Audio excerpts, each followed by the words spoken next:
Je vais commencer. Ok, un grand bonjour à tous mes amis collègues, ainsi que tous mes collègues professeurs, ainsi que tous les élèves du nouveau secondaire 4. Nous avons également une belle vidéo basée sur l'écologie, sachant que l'écologie, c'est la science qui met en relation des êtres vivants entre eux ainsi que leurs interactions. Maintenant, nous avons également ce mot l'écologie vient par ce scientifique allemand, ok, Ernst Haeckel, en 1866. Maintenant, nous avons également quelques terminologies à savoir pour également définir l'écologie. Donc, nous avons également habitat ou bien le milieu de vie. On dit que c'est là qu'on trouve également l'ensemble des individus qui vivent dans un milieu. Ainsi que, lorsqu'on parle du milieu de vie, nous avons également trois types de milieux. Il y a premièrement le milieu naturel. Le milieu naturel, c'est comme des forêts sauvages. Par exemple, et nous sommes capables de jouer de côté qui gagnent des forêts, des plantations, ça nous même en créole, nous relais ça, rac. Nous sommes capables de dire des forêts sauvages. Deuxièmement, on peut parler de milieu naturel modifié. Le milieu naturel modifié, ce sont des milieux là où se trouve que les êtres vivants ou bien les hommes même font des constructions dans un milieu sauvage. Mais ce milieu également devient modifié. Et troisièmement, nous avons également le milieu artificiel. Le milieu artificiel, c'est un milieu également construit par les hommes. Par exemple, là où se fait une construction pour une institution de l'école, une institution de l'église, et les habitats des villages. Ça, c'est un milieu artificiel construit par les mains de l'homme. On vient également, on ne peut pas parler également de l'écologie sans oublier l'espèce. Également, on parle de l'espèce, on dit que l'espèce, il n'y a pas de définition là. On dit l'espèce, c'est l'ensemble des individus capables de se reproduire entre eux. Et deuxièmement, ces individus, alors la génération, ok, et descendants sont capables de reproduire à leur tour. De ce sens, quelles sont les caractéristiques d'une espèce? On dit que les caractéristiques d'une espèce, la caractéristique d'une même espèce. Premièrement, il faut qu'il y ait également d'une morphologie semblable, il faut qu'il y ait semblé. Deuxièmement, il faut qu'il y ait une même forme.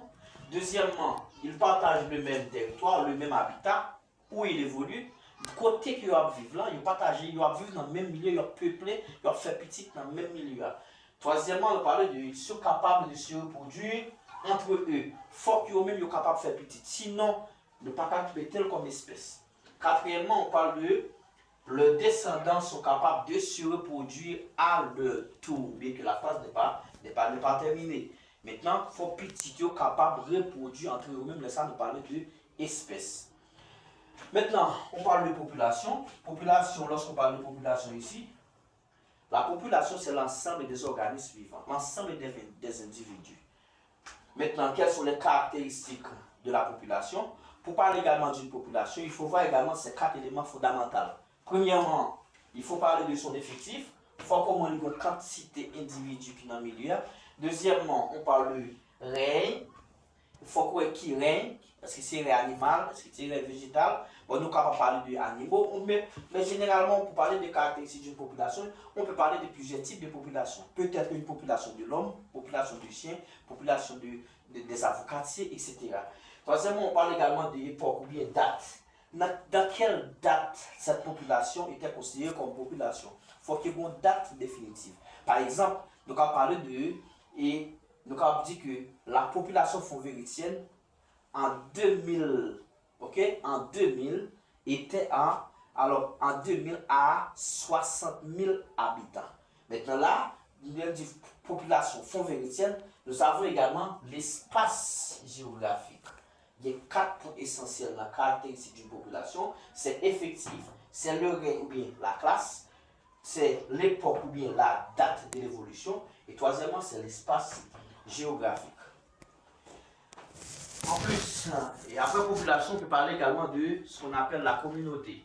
Parler de la communauté, c'est l'ensemble des espèces différentes qui vivent dans un milieu de vie. Également, pour parler également de cette communauté, il faut voir également ce qu'on appelle l'écosystème. Parler de l'écosystème, c'est l'ensemble des êtres vivants et des êtres non vivants dans un milieu donné. Mais généralement, parler des êtres vivants, on les appelle également les biocénoses, et les êtres non vivants, ce sont des biotopes. De ce fait, dit l'écosystème, c'est l'écosystème est égal avec la biocénose, qui sont l'ensemble des êtres vivants, et le biotope, qui c'est l'ensemble des êtres non vivants dans un milieu. Et il y a ce qu'on appelle le biome.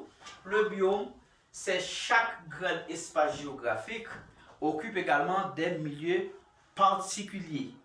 Ok, des milieux particuliers. Là, on parle également de biome. Également, il y a ce qu'on appelle la niche écologique. C'est le rôle des professions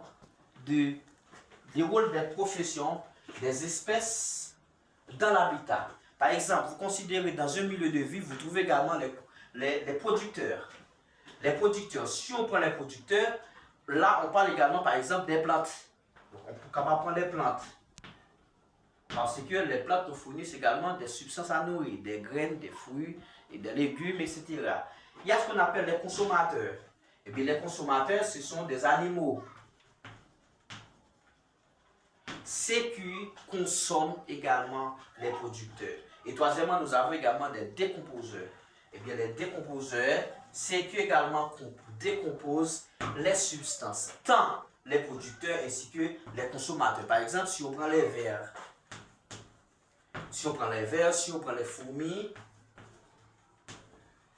ça, ce sont des décomposeurs. Nous avons également trois grands éléments dans le niche écologique. C'est les producteurs, les consommateurs et les décomposeurs. Il y a également le facteur biotique. Le facteur biotique, c'est l'interaction entre les différents organismes peuplant.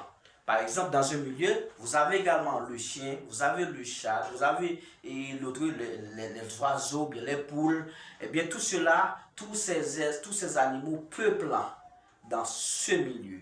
C'est ce qu'on appelle les facteurs biotiques. Il y a ainsi que les facteurs abiotiques. Les facteurs abiotiques, ce sont des facteurs indispensables à la vie. Par exemple, nous avons besoin de la lumière, nous avons besoin de la nourriture, nous avons besoin de la température, nous avons besoin de l'eau. Ok? Tout cela, ce sont des facteurs abiotiques.